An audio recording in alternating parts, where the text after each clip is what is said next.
Alors au cœur de ce monde du travail hybridé qui nous attend pour les années à venir, il y a bien évidemment la massification du télétravail, un télétravail qui, Ivailo Calfin le disait tout à l'heure, concernait moins de environ 5-6% de la population des travailleurs européens avant la pandémie.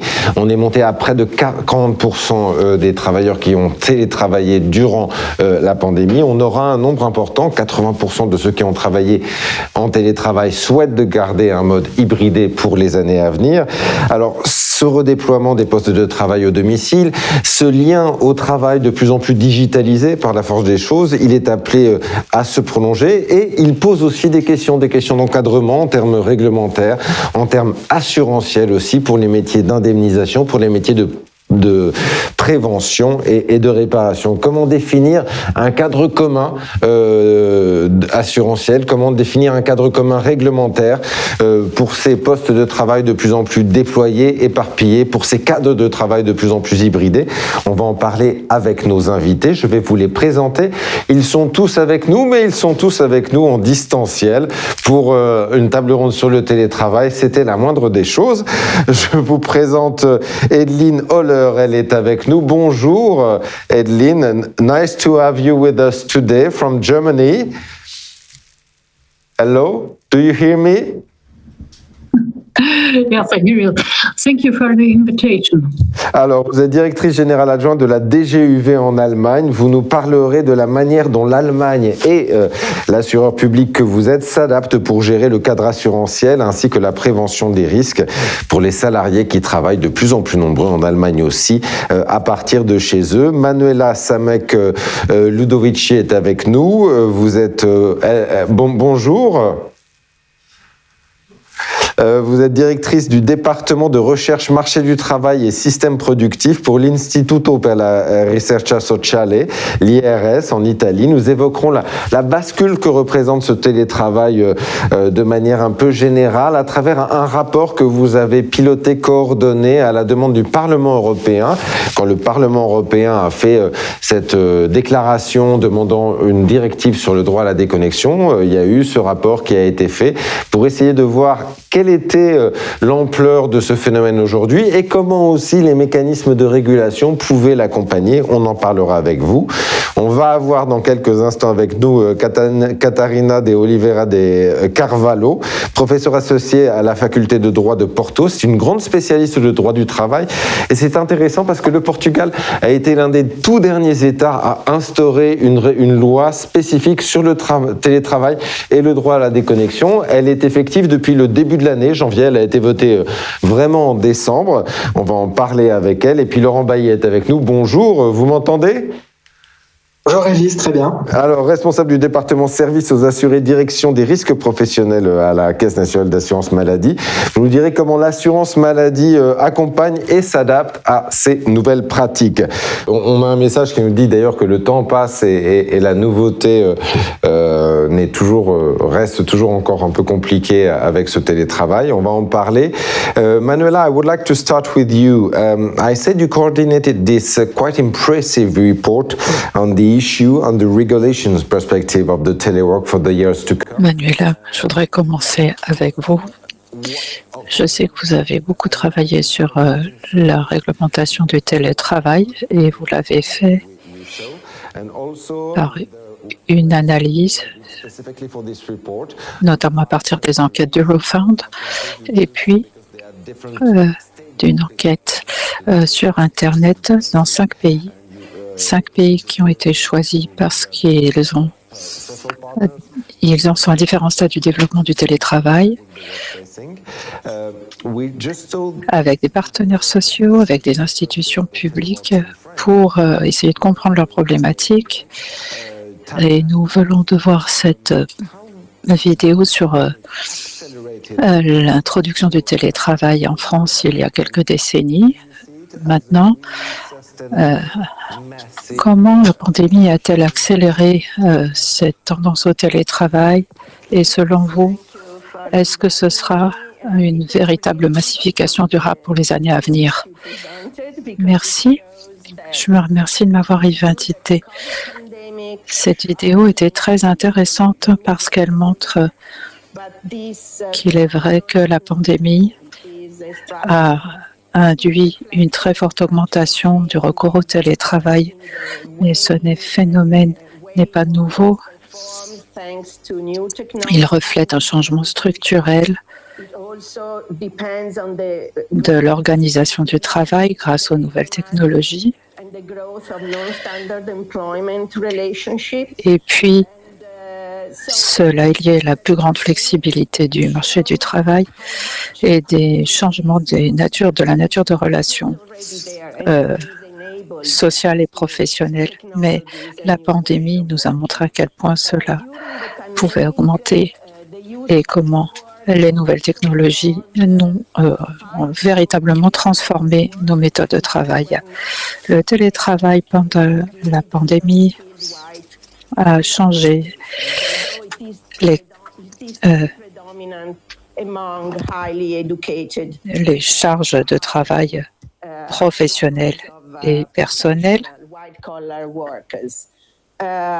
Et on a vu à quel point il y avait une pression sur les cadres et sur les cols blancs.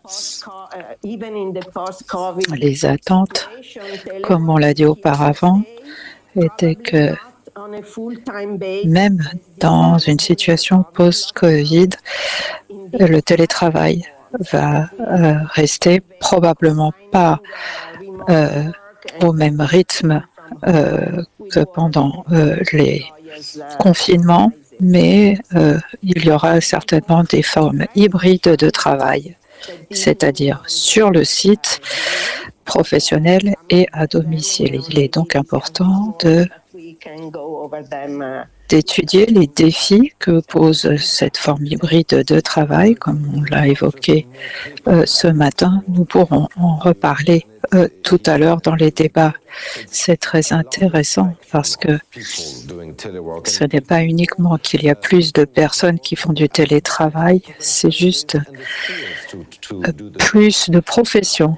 Auparavant, il y avait les compétences et le potentiel pour télétravailler et aujourd'hui, il y a ceux qui sont obligés de passer par le télétravail et ceux qui peuvent choisir le télétravail, ce qui soulève une nouvelle problématique et de nouveaux défis. Nous avons déjà vu une partie de ces défis pendant la première table ronde en ce qui concerne l'intensité du travail, etc. Mais selon vous, quels sont les nouveaux défis qui sont liés au télétravail, pendant la pandémie? Alors, la coordination, le contrôle et l'organisation du travail ont été complètement bouleversés par ce type de télétravail, par exemple. Comment mesurer la charge de travail et le temps de travail? Lorsque vous êtes sur site, c'est facile pour l'employeur de voir ses collaborateurs travailler, leur masse de travail et leur nombre d'heures de travail. Mais lorsque vous travaillez de chez vous, c'est beaucoup plus difficile de définir le temps de travail et la charge de travail. C'est la raison pour laquelle il faut définir plus précisément cette charge et ce temps de travail tout en permettant à l'employé d'avoir une autonomie, une certaine flexibilité. Mais il faut aussi que les employeurs sachent ce que vous êtes en train de faire en tant qu'employé en télétravail parce que cela dépend aussi des caractéristiques du métier, des caractéristiques de vie des employés et du lieu où vous travaillez. Autre point qui est intimement lié au point précédent, c'est le conflit entre les méthodes de surveillance numérique qui ont été adoptées par un certain nombre d'employeurs pour surveiller leurs employés. Avec l'exemple de la souris en mouvement, qui est assez parlant, effectivement, mais ce type de surveillance vient entrer dans l'intimité de la vie de l'employé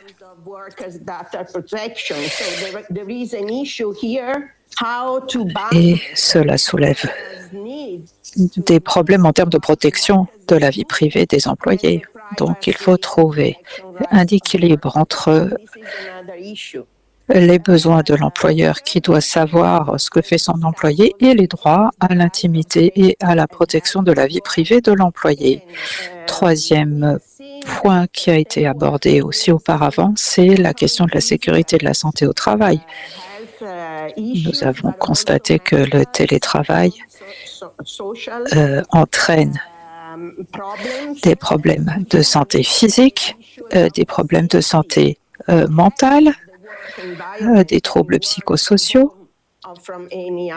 Et puis, il y a la question de la santé et de la sécurité de l'environnement de travail lorsque vous travaillez de chez vous.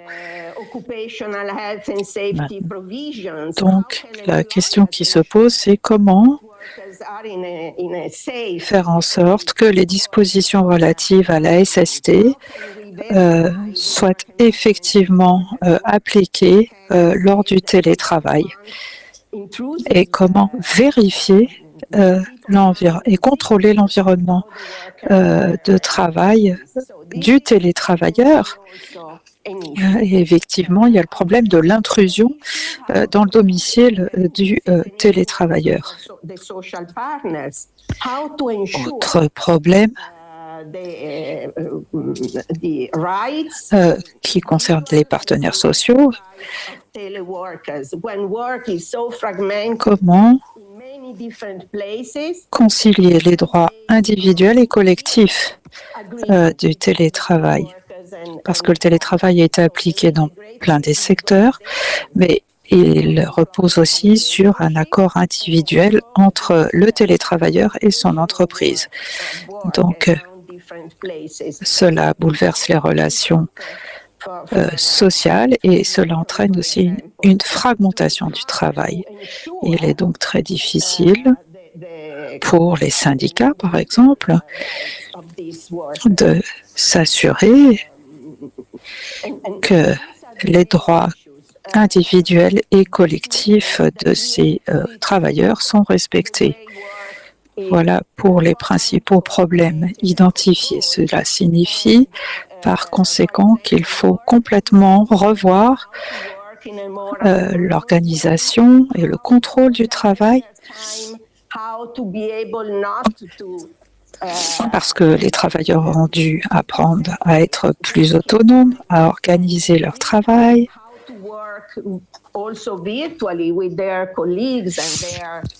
et avoir une vraie frontière entre le travail et la vie personnelle. Et puis ensuite, il y a la question des relations avec les collègues et les cadres.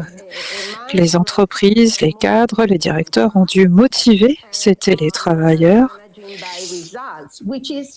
avec un style de management qui doit s'appuyer davantage sur la confiance, alors que le management par les résultats peut représenter un défi pour les entreprises dans le cadre de ce télétravail. Il est également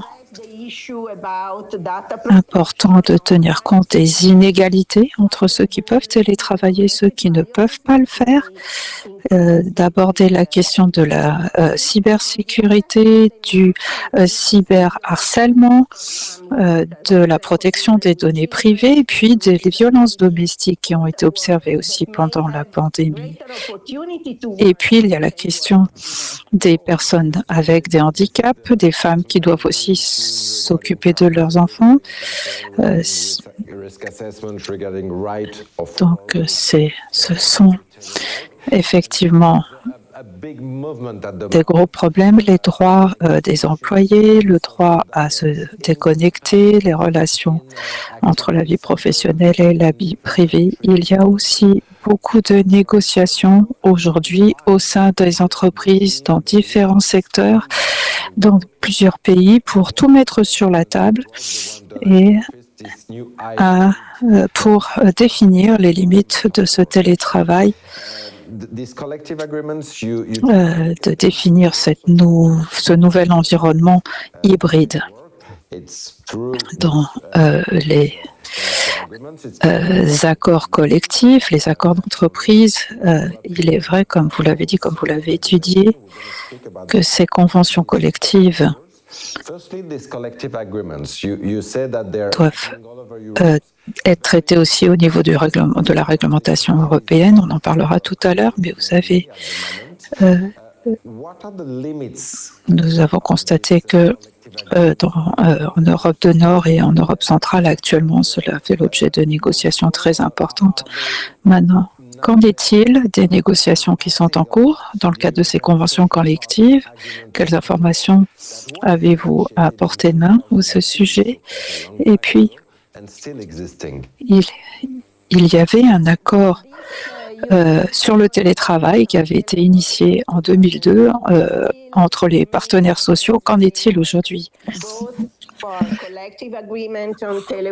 Cet accord de 2002 reste encore le cadre de référence à la fois pour les conventions collectives sur le télétravail et pour la législation sur le télétravail, parce que il définit un cadre général de promotion du télétravail et qui promeut la protection des télétravailleurs en même temps et avec le même niveau de protection que lorsque les travailleurs sont sur site. Donc, la plupart des conventions collectives et aussi des législations suivent ce cadre et ces limites qui définissent le temps de travail et puis qui définit aussi depuis peu de temps le droit à la déconnexion.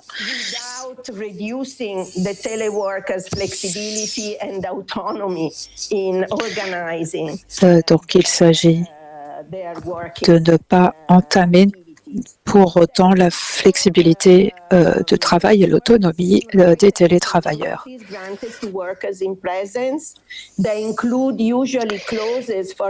Et il faut aussi s'assurer que tous les travailleurs bénéficient des mêmes droits. Il y a l'obligation pour l'employeur de fournir soutien logistique et équipement aux télétravailleurs et assurer la SST de ses employés par des mesures d'évaluation des risques et par la fourniture d'informations à ces télétravailleurs sur les risques potentiels du télétravail et en mettant l'accent sur le caractère volontaire du télétravail et en donnant la possibilité de respecter la vie privée des employés et la protection de ces employés pour que les employeurs n'aient pas d'attitude intrusive. Mais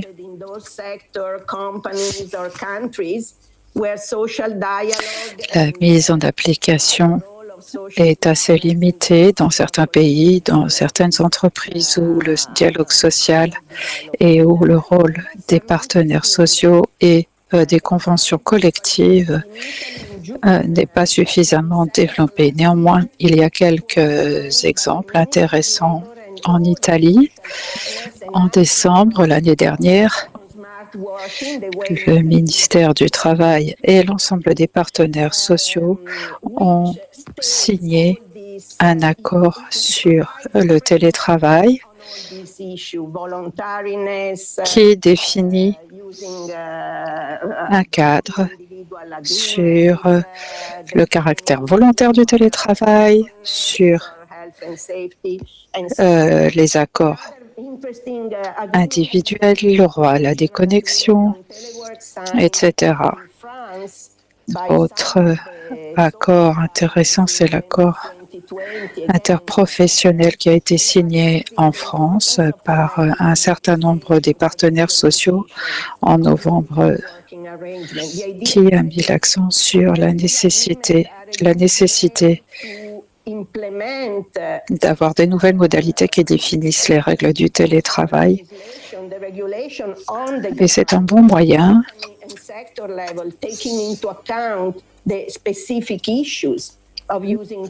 de faire en sorte que la législation soit véritablement intégrée sur le terrain et dans différents secteurs et différentes entreprises. Encore deux autres points que j'aimerais évoquer.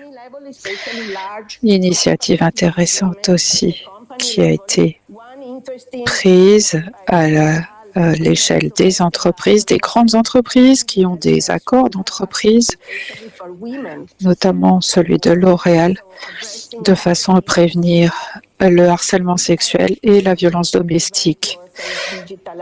Donc, ces questions ont également été prises en compte. Et puis, le protocole qui a été signé en Espagne avant la pandémie de Covid-19 pour prévenir le harcèlement en ligne des employés. Donc, ce sont autant d'initiatives qui méritent d'être suivies.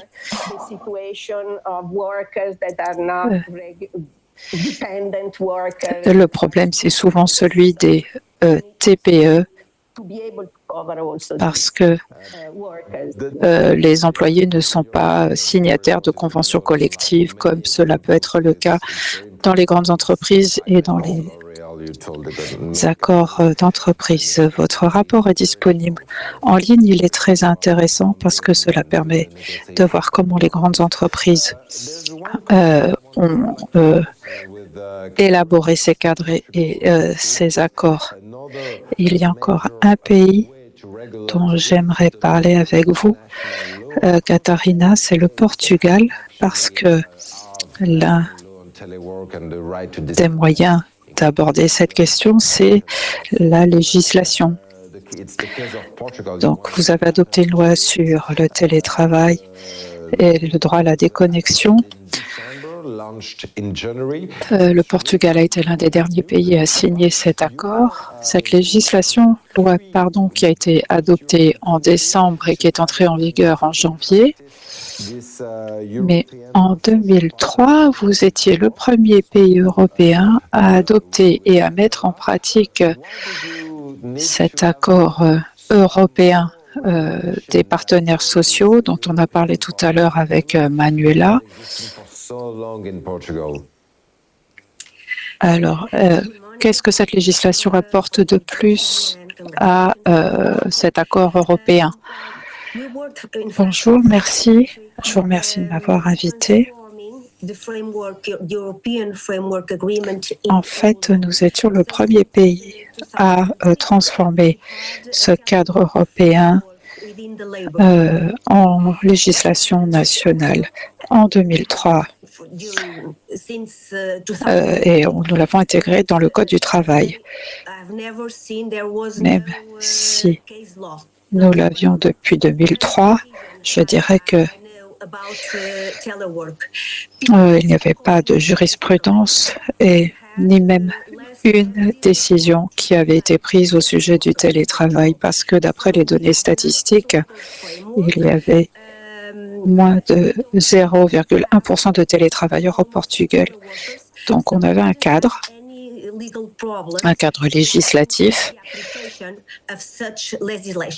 mais il n'y avait quasiment pas de télétravailleurs. Nous n'avions donc pas d'exemple lié au télétravail dans la jurisprudence du pays. Et puis, ce cadre était plutôt général et lorsque la pandémie a commencé, et qu'il y a eu une transformation brutale de l'organisation du travail. On est passé de 0,1% à plus de 20% de télétravail permanent. En 2020, nous avons constaté qu'un grand nombre de problèmes juridiques commençaient à surgir. Et nous nous sommes rendus compte que le cadre que nous avions adopté en 2003 était insuffisant. Il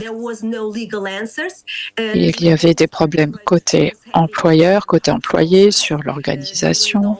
Il n'y avait pas de réponse dans la loi aux problèmes que rencontraient ces différents intervenants. Et la législation était donc insuffisante et le gouvernement a lancé en 2021 un programme intitulé Travail décent, parce qu'on s'est rendu compte qu'il fallait revoir l'ensemble de la législation sur le télétravail, parce que celle-ci n'était pas suffisante pour répondre aux attentes et aux problèmes qui ont été révélés par la pandémie de COVID-19. Donc, cette loi a été adoptée en décembre.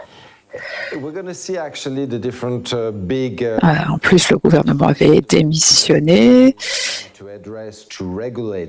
et nous allons voir les problèmes que cette législation essaye de traiter, mais avant d'imposer une réglementation, il fallait définir le télétravail. On a vu que vous avez apporté une nouvelle définition du télétravail dans cette loi. Pourquoi cette définition et quelle est la problématique soulevée par cette définition qui dit ce qu'est et ce que n'est pas le télétravail? Avant même le changement de ce cadre législatif,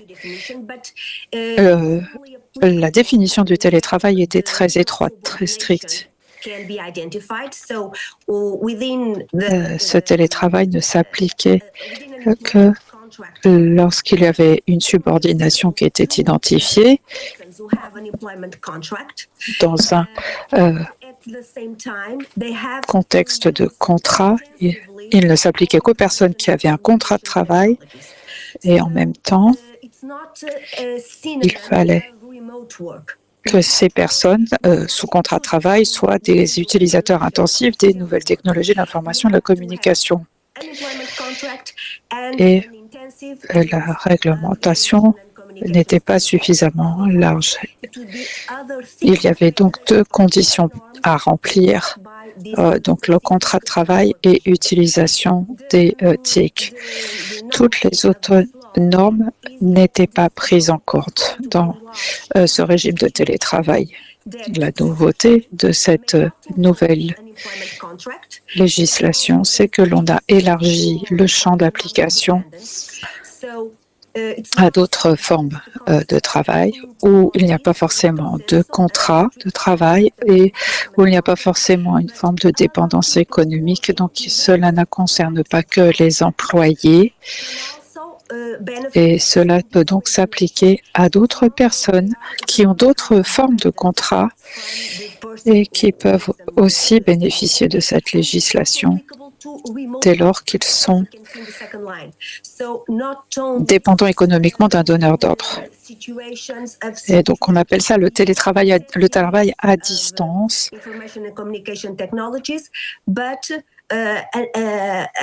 Et où il n'y a pas forcément une utilisation intensive des technologies de l'information et de la communication.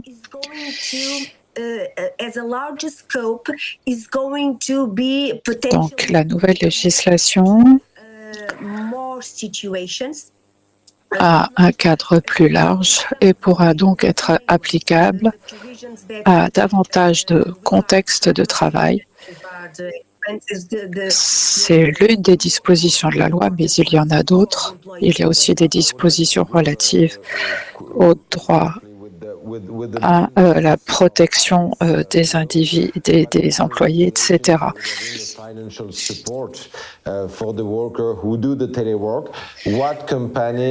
Il aussi la question de l'aide financière aux employés qui sont en télétravail. Et les employeurs, les entreprises vont devoir payer quelque chose. Effectivement, c'est un problème qui a surgi pendant la pandémie.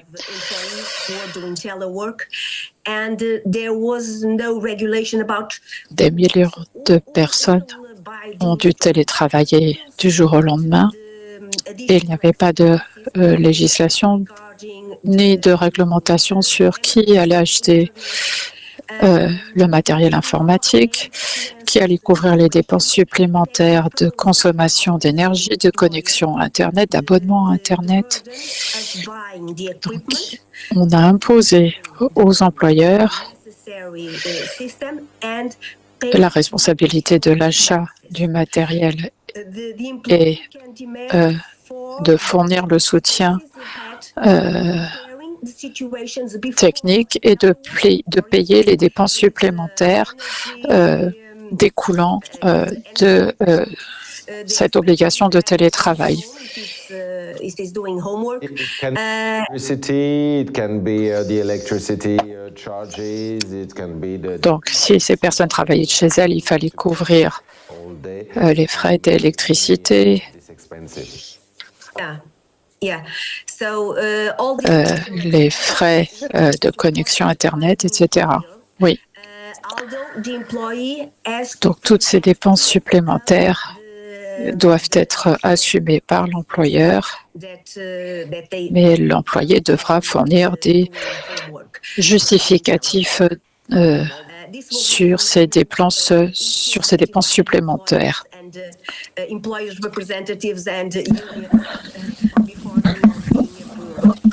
C'est ça qui a beaucoup gêné les employés et les représentants des employés. Alors oui, le respect de la protection des données, comment est-ce qu'on garantit ça? Alors, ça, c'est la deuxième grosse question posée par la pandémie. Ces questions de protection de la vie privée et des données personnelles au Portugal pour la protection de la vie privée des employés.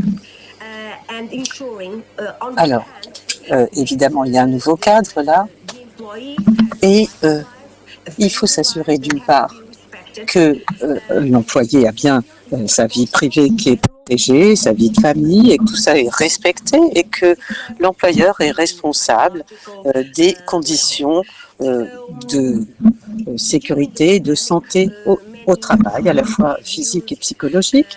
Donc pendant la pandémie, beaucoup d'employeurs ont utilisé des logiciels à des fins de contrôle direct des employés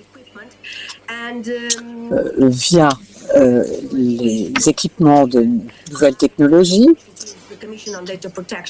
La capture des images a été interdite par la CNIL, l'équivalent de la CNIL portugaise, et qui a même été plus loin avec une interdiction de la connexion permanente et du contrôle, pas seulement via l'image, mais aussi via le son, en invoquant tous les principes qui s'appliquent et qui résultent de la réglementation européenne sur la protection des données personnelles, la transparence, etc. Et l'employeur n'a pas l'autorisation de capturer et d'utiliser les données qu'il pourrait récupérer sur les ordinateurs des employés à des fins de contrôle des comportements via l'utilisation de ces données. Et enfin, donc ici, le fait que il y ait une visite de l'employeur sur le site du télétravail, c'est quelque chose qu'on va aborder après et que c'est tout à fait crucial et ça doit être avec un préavis de 24 heures et l'accord de l'employé. Alors, dernier point que je voudrais évoquer avec vous, c'est évidemment ce droit à la connexion et à la déconnexion et les horaires de travail. Alors, la loi prévoit des emplois du temps très stricts et le droit à la déconnexion. Quelles sont les règles et quels sont les problèmes qui peuvent survenir avec des emplois du temps assez stricts, des horaires de travail assez stricts quand on est dans une configuration de télétravail? Alors ça, c'est une question qui a fait l'objet de discussions pendant plusieurs mois. et avec beaucoup de désaccords sur l'intérêt ou pas d'avoir cette réglementation, cette législation sur le droit à la déconnexion. Mais dans le cadre de la réglementation du télétravail, il y a eu une nouvelle disposition introduite dans le Code du travail concernant pas seulement spécifiquement ce droit à la déconnexion, mais plutôt faisant référence à l'obligation de l'employeur de ne pas se connecter. Donc, c'est plutôt l'obligation qui pèse sur l'employeur et non pas sur l'employé. Il a été estimé que ce serait plus efficace.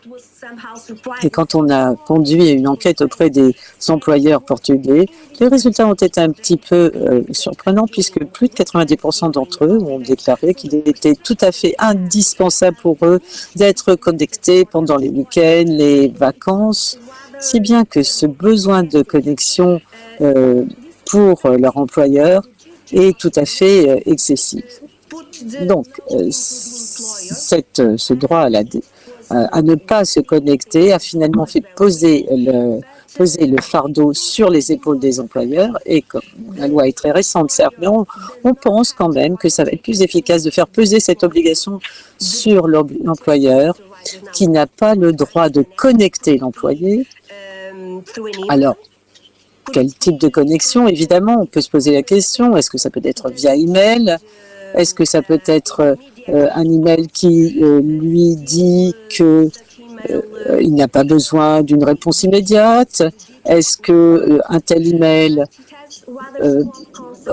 constituerait tout de même une infraction à cette réglementation sur la connexion? Mais là, ce serait quand même un délit, non seulement au regard du tribunal administratif, mais ce serait aussi un problème si l'employé était affecté par un refus de se connecter lorsqu'on lui en fait la demande. C'est bien que toutes les conséquences en termes seraient considérées comme étant discriminatoires. Alors, vous voyez d'autres points aussi sur votre diapositive et toutes ces problématiques qui concernent le fait de l'astreinte. Est-ce que les périodes d'astreinte sont considérées comme des périodes de repos ou non? Enfin, dernier point, cela dit, on va y revenir, mais tout dernier point, comment est-ce que les employeurs ont réagi à cette législation? C'est quand même pas une bonne nouvelle pour eux. Est-ce qu'il y a eu de fortes réactions de la part du patronat?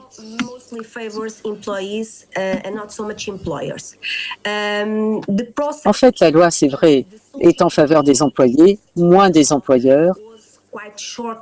Et le dialogue social a été assez bref. Et même le président l'a reconnu lorsqu'il a décidé de promulguer la loi sur la promotion du dialogue social. Et c'est vrai qu'il y a quand même des principes très généraux sur le télétravail. Il y avait des principes très généraux sur le travail et juste avant la session, l'interruption de la session parlementaire, eh bien, on a eu cette nouvelle loi qui a été passée, a été votée pour entrer en vigueur en 2022. Donc c'est vrai que le patronat est un peu pris par surprise.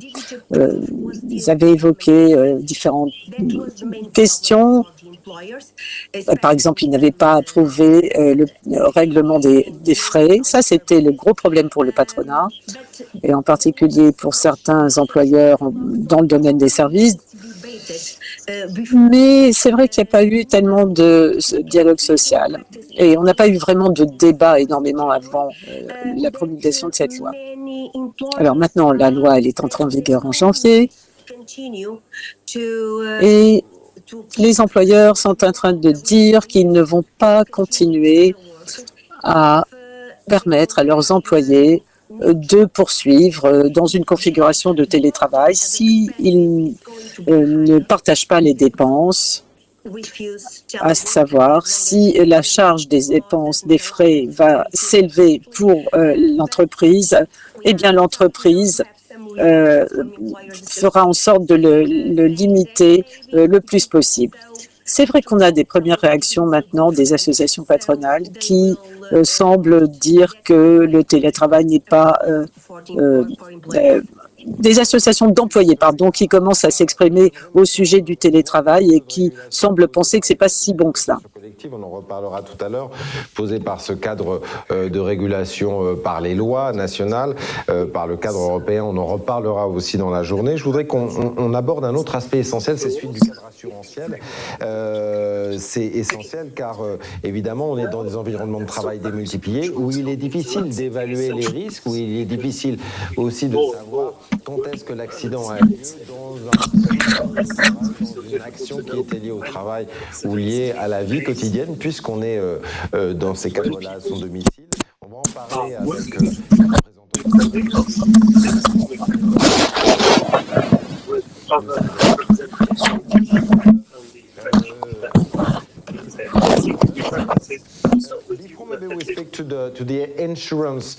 Alors, est-ce que vous êtes présente? Oui. Alors, avant qu'on commence à s'intéresser au cadre assurantiel, comment est-ce que vous avez vécu ce basculement en Allemagne et quelles questions ça pose pour les années à venir? Merci de me donner l'occasion de partager notre expérience. Un petit peu comme ce qui s'est passé dans d'autres pays, nous aussi, nous avons connu un télétravail qui a été l'exception, seulement 3% avant 2020. Et 17% qui disaient qu'ils travaillaient quelque peu de la maison, mais évidemment tout cela a été bouleversé par la pandémie et selon les enquêtes et les mois, on a eu une évolution vers davantage de télétravail. On peut dire que environ 20-30% de tous les employés ont travaillé à la maison, en tout cas en partie. Et selon certaines études, le potentiel de télétravail est encore plus important avec un poste de travail sur deux qui serait adapté au télétravail. Donc, c'est un bouleversement tout à fait spectaculaire. Une entreprise sur 5 seulement a déclaré qu'il ne pouvait pas proposer le télétravail parce que c'était impossible. La grosse question, c'est de savoir, et c'est d'ailleurs ce que vous évoquez quand vous dites que ça va être une nouvelle donne et est-ce que ça va être permanent? Eh bien, à mon avis, il n'y a pas de taille unique en matière de télétravail ou de solution unique. Je te dirais que la plupart de ceux qui ont travaillé chez eux pendant la pandémie décrivent cette expérience comme étant positive. Et la majorité des employeurs partagent cette opinion. Est-ce que ça veut dire que les employés vont vouloir poursuivre? Eh bien, c'est vrai qu'il y a des avantages. Il y a des avantages, mais il y a des limites aussi. Mais c'est vrai qu'on a un manque de contacts sociaux et c'est important pour le travail en équipe, pour les innovations, pour une bonne relation entre employeurs et employés. Et des enquêtes ont montré que seulement peu d'employés voudraient travailler exclusivement à la maison, alors que la majorité préfère retourner au bureau et puis peut-être 2-3 jours par semaine rester chez eux. Donc, je dirais qu'en dernière analyse, oui, c'est vrai. L'expérience de la pandémie a vraiment changé l'organisation du travail de manière assez permanente, mais seulement dans la limite d'un bénéfice quand même plus important. Et en termes d'accidents, de maladies et le télétravail, là, c'est peut-être un problème en Allemagne. Vous avez deux notions en Allemagne à savoir le télétravail et le travail nomade ou le travail mobile. Comment est-ce que la pandémie a instillé un certain degré de confusion? Oui, en fait, la différence entre les deux concepts est surtout technique. Bien sûr, ça a des conséquences en termes de réglementation. Le télétravail, c'est un accord entre l'employeur et l'employé et qui établit ce qui se passe. Les réglementations sur le poste de travail exigent que l'employeur mette en place un poste de travail qui soit conforme aux exigences en matière d'hygiène et de sécurité, alors que le travail nomade, c'est un travail qui peut être fait de partout dans le monde. L'exemple typique, c'est un manager qui est en voyage d'affaires et qui écrit un mail professionnel sur son laptop. C'est vrai qu'il y a ce risque de confusion entre les deux, mais le télétravail, il a des exigences spécifiques à remplir, c'est-à-dire un poste de travail qui est à la maison. Lorsque la pandémie a démarré, beaucoup d'employés ont commencé à travailler chez eux, mais sans contrat de télétravail. Et pour faciliter cette évolution, le gouvernement a défini cela comme étant un travail nomade temporaire. En ce qui concerne la couverture assurantielle, je dirais qu'il faut quand même se souvenir qu'il y a deux concepts que j'ai évoqués et qui sont importants en matière de législation d'hygiène et de sécurité et qui ne s'appliquent pas à la couverture assurantielle. La couverture assurantielle par l'assurance allemande ne dépend pas de l'endroit où l'on travaille. L'accident de travail, c'est un accident qui survient lorsque, en raison du travail effectué par l'employé, si bien que même avant la pandémie, les accidents à la maison, mais dans le cadre du travail, étaient déjà couverts. Ça, c'est la différence entre le télétravail et le travail au bureau. L'exemple classique, ce serait ce qu'on pourrait appeler quelqu'un qui chute en allant aux toilettes ou à la cuisine. C'est vrai que ça, c'était couvert sur le lieu de travail, alors que ce n'était pas à la maison.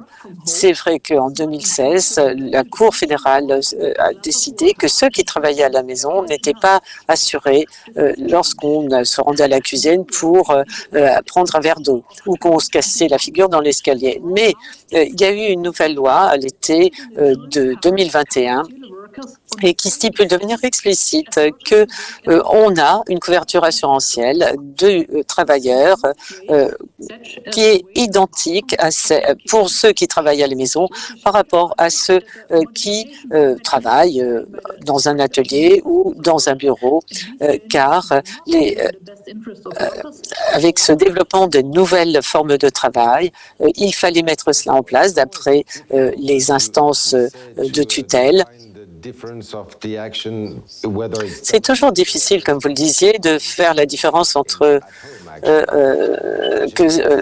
professionnel et le privé quand on travaille à la maison, et évidemment on peut avoir une confusion entre le travail et les activités domestiques. Et vous avez eu un cas comme ça, quelqu'un qui essayait de réparer sa chaudière alors qu'il était en télétravail. Comment est-ce qu'on peut s'assurer que le code professionnel des accidents, que les déclarations d'accidents sont vraiment conformes à ce qui s'est passé lorsque ça se passe à la maison? C'est quand même un petit peu difficile d'avoir des preuves. Oui, c'est une question intéressante. Et d'ailleurs, c'est vrai qu'il faut savoir où on trace la différence entre la conformité à l'hygiène et la sécurité et sur le lieu de travail, sur le poste de travail et la responsabilité du travailleur qui travaille chez lui. Alors, supposons par exemple quelqu'un se lève le matin et commence tout de suite à travailler sur son ordinateur portable et il fait ça, il descend l'escalier et il tombe. Est-ce que ça doit être un accident du travail? C'est vrai que on a un changement radical de l'environnement de travail, c'est-à-dire que si on accepte qu'on ne peut plus seulement travailler au bureau, il y a forcément, il faut accepter les risques qui sont liés. Court of Germany in last December. In deciding this case, the judges applied the new law. There were already decisions from the lower courts, of course. The first instance court had judged that the accident was a work accident. La Cour d'appel a inversé la première décision et a déclaré que ce n'était pas couvert par les assurances.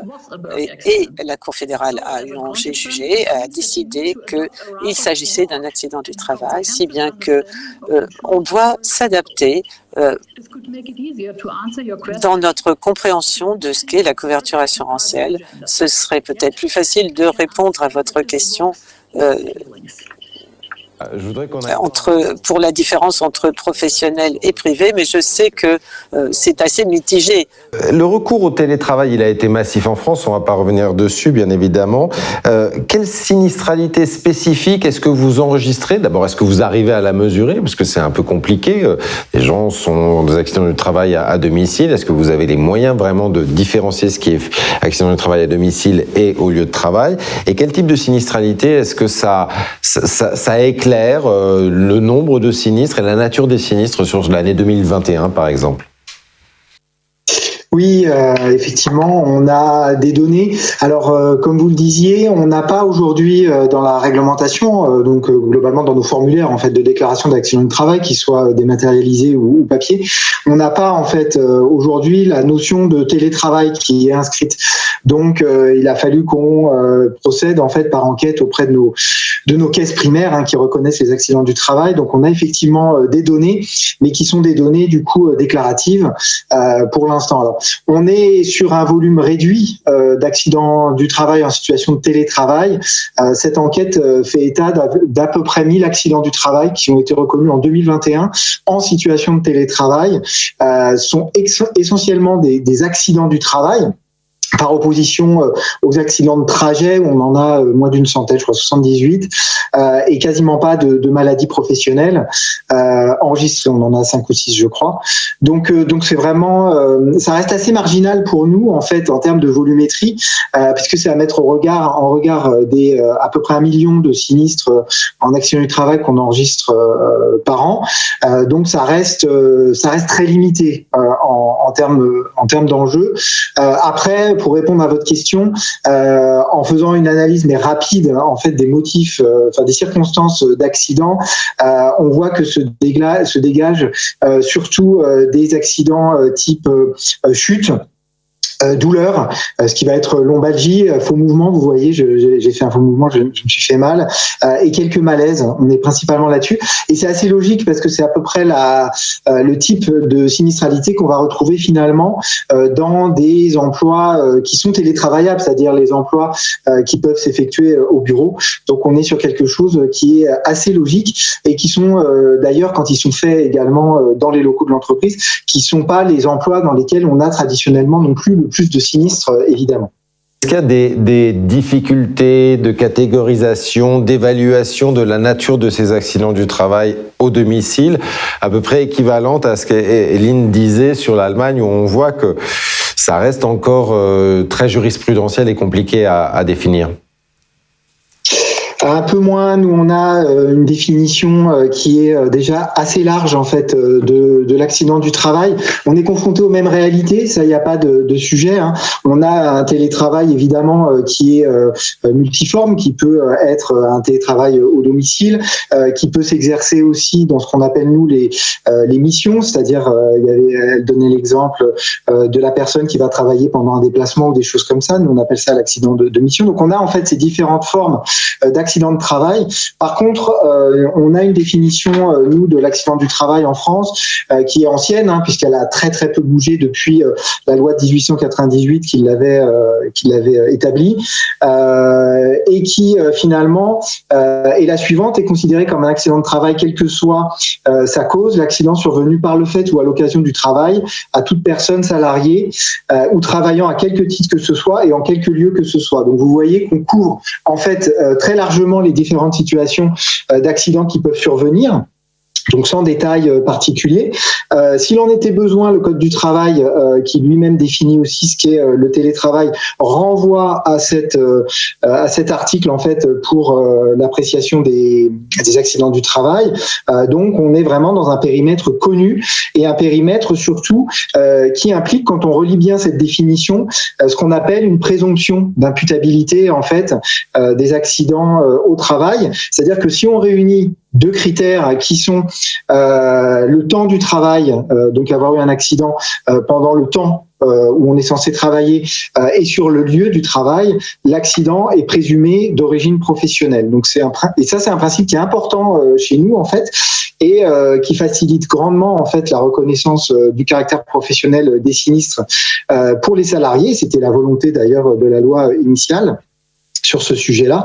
Donc appliqué au télétravail, ça va simplifier un petit peu la recherche en fait que vont avoir à faire les caisses pour déterminer s'il s'agit ou pas d'un accident du travail, puisque ça veut dire qu'il va suffire d'apprécier qu'on est bel et bien dans une situation au temps du travail, c'est-à-dire soit qu'on est dans des horaires habituels de travail, et là nous on ne se pose pas après les questions, en tout cas pas pour l'instant, on se pose pas les questions de savoir si la personne était finalement en train de descendre ses escaliers pour aller par exemple aux toilettes ou des exemples comme ça. Dès lors qu'elle est dans des plages de travail en train de travailler, elle bénéficie de la présomption, et le critère du lieu du travail, puisque ce sont ces deux critères-là que j'ai mentionnés, temps et lieu, le lieu du travail en télétravail devient donc le domicile en fait de la personne. Donc on est assez rapidement dans ces situations de présomption. Alors évidemment, après on peut avoir des situations un peu extrêmes, vous en mentionnez une avec un exemple de quelqu'un qui bricolait pour son compte personnel, et là il suffit nous d'appliquer en fait des concepts qui ont déjà été dégagés par la jurisprudence pour le travail au bureau en fait, hein. Et on a des jurisprudences similaires avec des personnes qui sont allées du coup pour leur intérêt propre. J'ai en mémoire un exemple d'une personne qui était allée réparer je crois sa moto dans un garage, où là effectivement on se soustrait finalement à la subordination de l'employeur, parce que pour un intérêt personnel, on va réaliser une action qui n'a aucun rapport avec le travail. Par contre, dès lors qu'on est dans la vie courante, qu'on soit au travail, au bureau, si vous vous cassez, si vous chutez dans les escaliers de l'entreprise, vous allez être reconnu au titre de cette présomption que je viens d'évoquer. Et pour l'instant, là où la loi ne distingue pas, on n'a pas lieu de distinguer. Donc, quand on est chez soi, c'est la même chose. Si vous vous levez pour aller effectuer un acte de la vie courante et que vous vous faites mal à cette occasion-là, vous serez couvert exactement comme si vous étiez au bureau. Il y a un autre point qui est important et qui se joue là aussi dans ce temps et dans ce monde du télétravail, c'est l'indemnisation, puis c'est la prévention. Et la prévention, elle passe notamment par une évaluation des risques et par des messages de prévention qu'on va faire passer. Comment on le fait? Comment les acteurs, notamment des CARSAT, peuvent le faire, sachant que l'évaluation des risques à domicile, elle se fait à distance, donc elle est compliquée à faire, et puis dans des environnements qui sont très hétérogènes les uns les autres. Comment ça oblige aussi à réévaluer, repositionner les outils de cette prévention-là?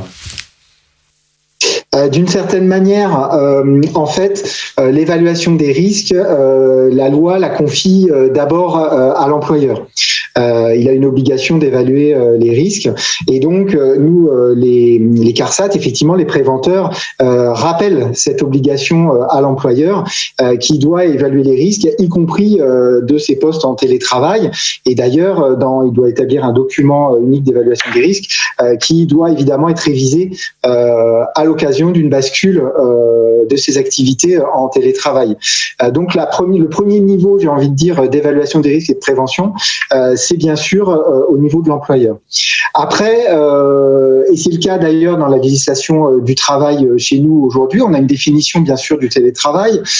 Maintenant, on n'a pas par contre d'obligation de sécurité particulière liée au télétravail. C'est l'obligation de sécurité qui existait déjà pour tous les autres postes de travail qui s'applique, donc il n'y a pas de différence particulière. Après, on a des accords nationaux interprofessionnels qui précisent un peu ce qui peut être fait. la documentation, etc. Mais on n'a pas d'obligation spécifique en fait sur le télétravail.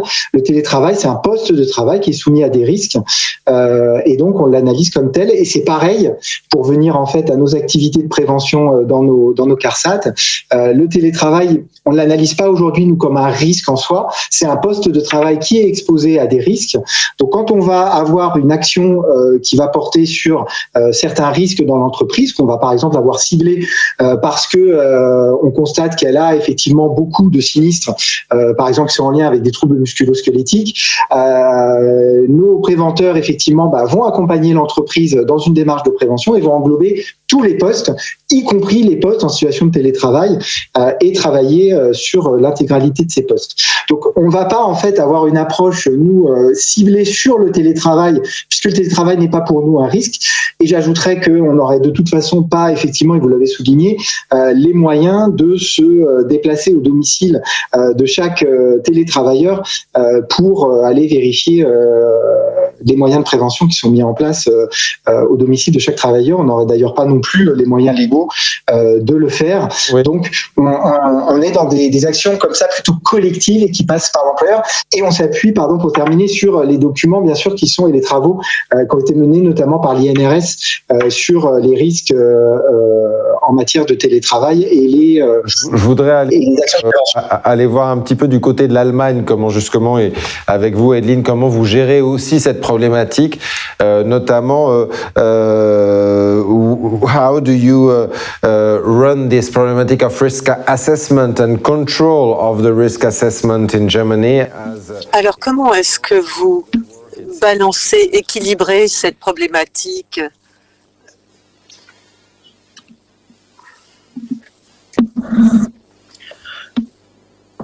Yes, the short answer to this question would be we don't have to do the risk assessment. Oui, une question peut-être avec une réponse brève. On n'est pas responsable de l'évaluation des risques qui doit être fait par l'employeur. Évidemment, nous avons pour mission de soutenir les employeurs dans cette évaluation des risques.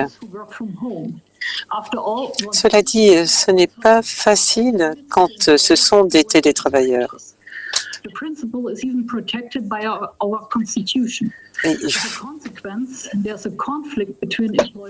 C'est un principe qui est protégé par notre Constitution, donc il y a un conflit entre les obligations des employeurs et les moyens dont ils disposent pour influencer les conditions de travail d'un télétravailleur. Alors, on peut avoir évidemment un accord de télétravail dans le contrat de travail pour que la poste de travail de télétravail soit conforme aux exigences en matière d'hygiène et de sécurité. Alors, bien sûr, ça, c'est pas une solution qui peut être mise en œuvre dans toutes les situations. Ça marche bien lorsque le poste de travail à la maison n'est qu'une simple extension du bureau. Mais quand les travailleurs peuvent travailler de partout, quand c'est du travail nomade, ça ne peut pas être la réponse. À l'avenir, je crois que les employés seront plus activement impliqués dans cette évaluation qui est nécessaire. Et il faudrait qu'ils aient davantage de compétences pour juger de leur propre environnement en matière d'hygiène et de sécurité. Et qu'il y ait un dialogue permanent avec l'employeur pour mettre en place des conditions de travail qui soient sûres. Et donc, pour les assureurs, notre rôle, c'est de soutenir ce processus, de donner des orientations et aussi d'assurer la formation. Les points qui ont été abordés, peut-être Laurent, j'imagine, doit-on inscrire le domicile comme unité de travail dans le document unique d'évaluation des risques? C'est en effet une évolution peut-être à faire. Oui, en tout cas, c'est un lieu de travail, donc il faut l'analyser et l'inscrire comme tel, effectivement, dans le document unique d'évaluation des risques. Question, lorsqu'une personne se protège en sortant de chez elle, elle peut être en faute par rapport aux exigences de son contrat de travail qui lui demande d'être à son poste dans certaines horaires, alors comment faire? La question n'est pas forcément très claire. Est-ce que justement il y a, si jamais une personne sort lors d'un moment de travail et qu'elle a un accident, alors que elle est toujours couverte, elle n'est plus couverte, comment ça se passe? Pour nous, aujourd'hui, non. C'est le genre de choses que peut-être la jurisprudence sera amenée à préciser. Aujourd'hui, si la personne sort pour un motif personnel, si c'est pour répondre à une exigence de son travail, c'est autre chose. Mais si elle sort pour un motif personnel, je sais pas, moi, aller chercher quelque chose, un colis ou quoi que ce soit, elle n'est plus dans ces critères de présomption que j'ai énoncés tout à l'heure, puisqu'elle n'est plus sur le lieu du travail, puisque le lieu du travail, on vient de le redire, devient le domicile. Donc, elle ne bénéficie plus de la présomption du caractère professionnel de l'accident. Et dans ce cas-là, il va falloir réussir à relier finalement cette activité qu'elle était en train de faire en dehors de son domicile à son travail. Et si c'est pas le cas, donc si elle est plus sous la subordination de l'employeur parce qu'elle ne va pas, je sais pas moi, porter un pli ou quelque chose comme ça pour le compte de son employeur, alors non, ce sera pas un accident du travail du coup. Alors, une question qui peut aller alors à soit vous, soit Edeline, soit même Katharina, parce qu'il y a aussi évidemment cette couverture de assurantielle qui est un des enjeux de la loi portugaise. Si je le dis de la sorte, how is the insurance covered en anglais? Comment la couverture d'assurance maladie contre les accidents du travail est arrangée? Est-ce qu'il y a une couverture complète ou une couverture plus limitée quand on travaille de manière hybride? Est-ce que finalement l'employeur paie autant quand c'est hybridé ou pas finalement autant? Qui répond? Laurent, pardon. Voilà, moi je disais en France, il n'y a pas de différence, effectivement. Différence en France. Dernière petite question, c'est pour Manuela. Il y a, on me dit, dans un des travaux qui ont été menés sur des index de teleworkability. There's been work done on index of teleworkability. Can you tell us more about it?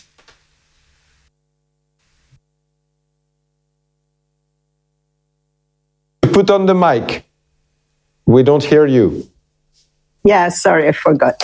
There is this index on teleworkability carried out by JRC, which is the Joint Research Center of the European Union, looking at the kind of occupations, the task involved in different occupations. And they try to see how much of the occupation could be actually done outside the employer's premises. So when there is no need for physical handling task or physical interacting with other people. And so they estimated this index and they show that teleworkability index is highest in financial services, in the ICT sectors, in real estate, professional, scientific, and technical activities, in public administration. And so mainly in white-collar occupations. As I said before, with the COVID pandemic, also middle and low-skilled clerical occupation were teleworked. And so this changed also the composition of teleworkers, introducing new issues in ways to manage this type of work, and also introducing new issues in terms of working conditions, working time issues, right to disconnect, and risk assessment, and so on. I hope I answered. Thanks for this enlightenment, because this is something that could be valued for the years to come, this kind of researchers. Thanks a lot for all of you to being with us for this meeting. Merci à vous tous d'avoir été avec nous pour nous éclairer sur ces cadres réglementaires, sur ces cadres assurantiels. On reviendra d'ailleurs sur le cadre réglementaire plus tard dans la journée, avec notamment bien évidemment les enjeux de directives, les enjeux d'accords de partenaires sociaux européens. Merci à vous. On va tout de suite prendre notre dernière séquence de la matinée, une séquence consacrée au dialogue social européen autour de ces enjeux-là. Merci à vous.